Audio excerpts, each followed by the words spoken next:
UP व बिहार के कई सरकारी व निजी अस्पतालों द्वारा मुर्दों के इलाज के नाम पर पैसे की उगाही और फर्जीवाड़ा का मामला अब मानवाधिकार आयोग पहुंच गया है।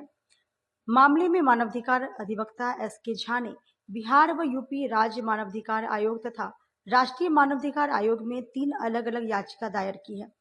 विदित हो कि दैनिक भास्कर डिजिटल द्वारा किए गए स्टिंग ऑपरेशन के दौरान इन सभी सरकारी व निजी अस्पतालों के कर्मियों तथा चिकित्सकों के फर्जीवाड़े को खुफिया कैमरे में कैद कर लिया गया और जब सच्चाई पूरे देश के सामने आई तब पूरे देश में हड़कंप मच गया।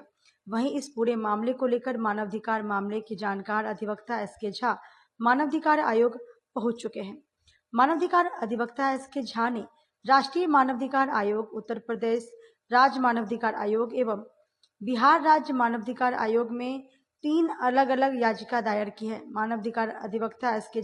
झा ने कहा है कि यह मामला मानवाधिकार कानून के उल्लंघन के अति गंभीर कोटि का मामला है, जो संज्ञेय अपराध है तथा घोर चिकित्सीय अपराध है। इस मामले में डॉक्टर तथा पूरे अस्पताल प्रबंधन के विरुद्ध कठोर कार्रवाई की जानी चाहिए। प्रदेश के सीमावर्ती इलाकों में मुर्दों का इलाज हो रहा है, ऐसी बातें प्रकाश में आई और यह खबर कल से ही पूरे देश में चल रहा है। इसकी जानकारी जैसे ही हमको मिली, हमने तुरंत national human right commission, Bihar state human right commission और Uttar Pradesh state human right commission को हमने इमीडिएट 3 अलग अलग पिटीशन के माध्यम से हमने सूचित किया है।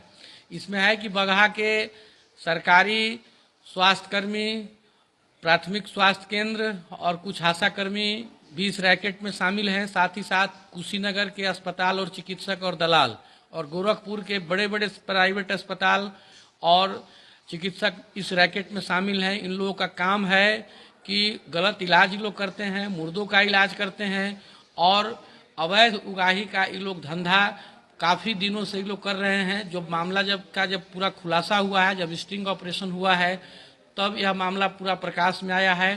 पूरे देश में कल से ही लोग इस चीज़ को देखने के बाद में काफ़ी संशय में है और काफ़ी डरे हुए हैं कि भाई इस तरह का अस्पताल भी हमारे सोसाइटी में कार्य कर रहा है।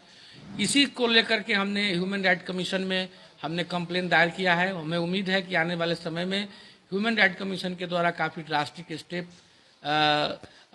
होगा और माननीय आयोग इसमें बहुत ही कड़ा रुख अपनाने जा रही है। जी, मुर्दों का इलाज किस तरह हो रहा है? जी, उसमें जैसे है कि जो व्यक्ति मर जाते हैं तो पीड़ित परिवार को कहा जाता है कि नहीं अभी वो जिंदा हैं और उनको गलत जानकारी दिया जाता है और जो व्यक्ति की मौत 4 घंटा 5 घंटा पहले हो जाता है तो उसके शरीर पर कुछ लेप वगैरह लगा दिया जाता है जिससे लाश को ताज़ा रखा जाए। इसके लिए कुछ लेप वगैरह सब लगा दिया जाता है जिससे पीड़ित भी नहीं समझ पाते हैं कि उनका जो परिजन है वह जिंदा है या मुर्दा है और इस तरीके से उनसे लाखों का अवैध उगाही का यह धंधा यह चल रहा है।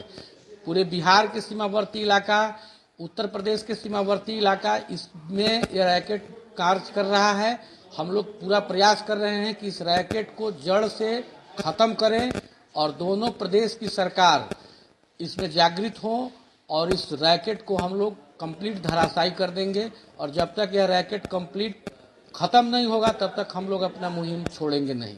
इसके लिए हमें मानवाधिकार आयोग के अलावा ऑनरेबल हाई कोर्ट में भी जाना होगा तो हम जाने के लिए तैयार हैं।